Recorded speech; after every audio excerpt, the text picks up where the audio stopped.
Uh, got a chance to watch, a lot of the young guys in the league so far, and he's one of the guys that's been having a, after he was injured to start the season for a bit, and now he's coming back, and coach put him in the starting lineup, and he's playing some great minutes, and really starting to get a feel for the game, and he has a bright future ahead of him. I mean, when you hear he's going to be facing his idol tonight, is that a little awkward for you? Or? Yeah, because I still feel young in this league, and I'm still learning every day too. But I have to realize that I've been in it for 10+ years now, so there's a lot of kids that's coming up that probably watched me in college and early years in the league. So you're gonna have more and more kids that probably came up in middle school, high school when I was playing, in OKC. So it's cool at the same time, but you realize, I got to keep getting better as well. Do you watch a lot of games and see the younger guys doing some of your stuff, some of your moves? Like, man, that's a little bit of me out there. We're all students of the game. I took what I had from somebody else, so I can't claim it as mine anyway. What do you think of the Knicks team overall? Obviously, they're struggling this year. They're in the middle of a rebuild. What do you think about their direction and what the team looks like right now? I don't know. Been so focused on us, the last couple of months, and you look at scores, but you don't really see the pattern of how teams are playing. But tonight you can get more of a feel for this team just by playing against them. And last time we played against them, the level of discipline that they had, it didn't last for 4 quarters, but you could tell a young team is starting to get it and figure it out. And just the way they play, as far as just playing hard and giving it all for their coach. You can see that playing against them, but I haven't really followed them since we played them. Kevin, you're always a good playmaker in Oakland City, but this seems like this is your best playmaking season so far all around. Is this something you're taking pride in right now? I just try to do what's required, each possession, and if I get a pass, if I get the ball in my hands and somebody's open, I try to find them. If not, I try to be aggressive. And I think my teammates have knocked down some shots for me to be able to get the numbers, but as far as just reading the plays, I think I've done a solid job of that over the last few years of my career. Yeah, I noticed one of the situations when you're in the post, getting a mismatch or something, and then there'll be an off-ball screen for either play or step, and you'll find them quickly. Yeah, that's what our offense is built around, is trying to find those two guys, flying around for quick shots, and just kind of throwing the defense off kilter a bit when they run around. So if I get the ball, I want to be able to look for them along as we're looking for my shot as well. And it's a balance that you have to have, but those guys make it easy for you. Kevin, I've read somewhere that I think you said, correct me if I'm wrong, that you don't care so much about your legacy, like where you belong and all that rankings and stuff. Is that true, or is that something that you think about? No, it's cool to be in amongst those talks with the great players, but it's just nowadays that stuff comes from so many people. It's hard to kind of pinpoint who has the best list. So I just try not to worry about that stuff because it's really out of my control. I appreciate the fans who enjoy and love the game as much as I love it, and have a deep admiration for players, but I can't really focus my basketball, what I do on the basketball court towards, who's going to rank me as top 15, top 20 player. So, it's cool for a conversation as far as fans are concerned. In New York, you've been linked to the team forever, but it's always been like anonymous reports for months. We never, nothing's ever come from you. So I was wondering, is any of that stuff true? Is that a team you might consider? I have no clue where that stuff comes from.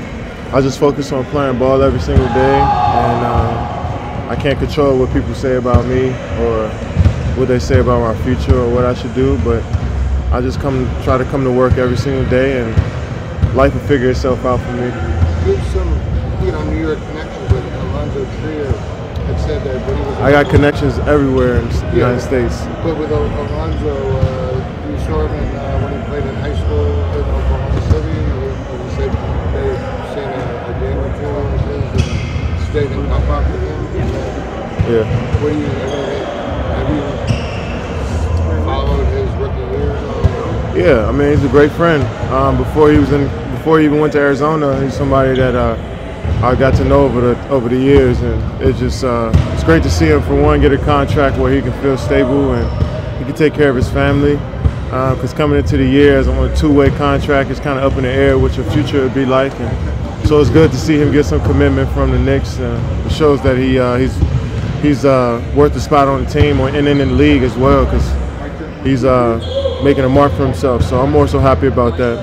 Do you care that games like this are like focus more on where you're going to be rather than where you are at the moment? Just speculation about your future. I wish it was the other way, where it's just totally about the game, but I get it. You know, our league has grown so much, and the popularity is getting, you know, there's more and more popularity around the league, and the sexy thing is, you know, what happens in the summer more so what happens throughout the season. You know, playoffs and free agency is what's the big thing now in our league. So I get it, but for me personally, I just got to focus on playing the game. Kevin, players kind of come on over the last five or so games. What have you guys done to kind of get them going? Nothing. He's just making the shots that he was taking before, and to make him miss league. So if you're missing those shots, then you know people think something wrong with him. But as long as he's taking them, to me, I think he's, you know, you go up and down, which is shooting throughout the season. But as long as you're taking the same shots, I don't feel like anything's changed. If he'd have passed up all those looks and hesitating, then you can tell something's wrong. Kevin, tonight's the halfway point after the game tonight for the regular season. What do you think about where you guys are at? What do you like about the first half? What maybe you not like about the first half? I like that we're kind of healthy. I like that we're all learning different ways to play with different lineups throughout the season, and I just really enjoy that we all get to play the game every single day and keep learning and keep growing. I mean, we would love to win more games and win some games that we lost, tight ones, but I think it's all a lesson at the end of the day.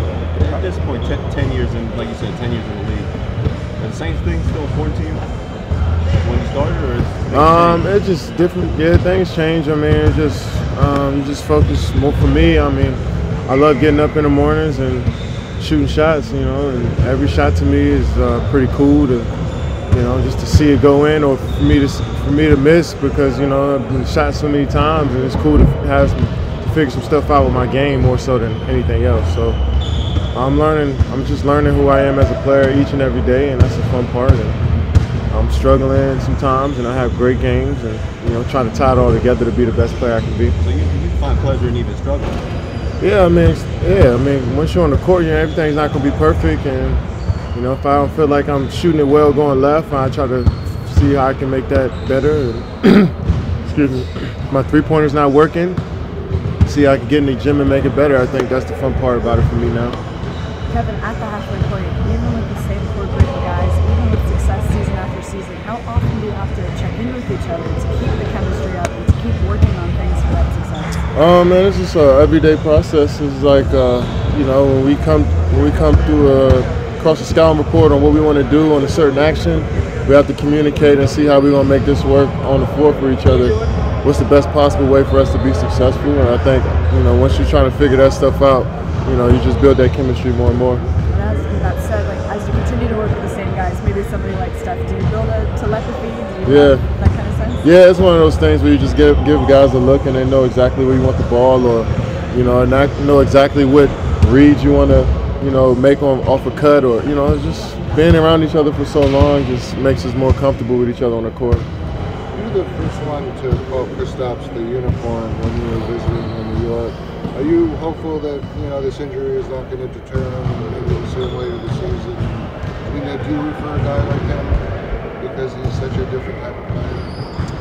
I hope that he recovers from his injury and gets to play the game that he loves. Obviously, he loves to play, and then fans of New York and his teammates love him. I love having him out there. So I know how tough injuries are, and, you know, being away from the game for so long can be it can be tough on the brain sometimes, especially when you love it. So just hopefully he gets back on the court. And do you get a piece of that marketing for calling him a unicorn? I should. I should. When you said that at the Garden. Yeah, I should. They ran with that one. Yeah. What made you come up with that? Just seeing a guy at 7'3", being able to shoot so effortlessly, you know, just usually big guys take a while to get their jump shot off from the three-point line. He had a quick trigger from deep, and that's rare to see at that height. I mean, I'm sure you know what all these questions are about. Like, what do you think of just being asked continuously? Do you want to go to New York? I just got to do it. I mean, if you guys ask for me, I gotta come talk, and if I don't, I'll get fined. So, I mean, I just try to be as, you know, honest as I can about the question. You know, also give you what you need for your job, but also not say anything that let me just leave it. Thanks, Kevin. Mike.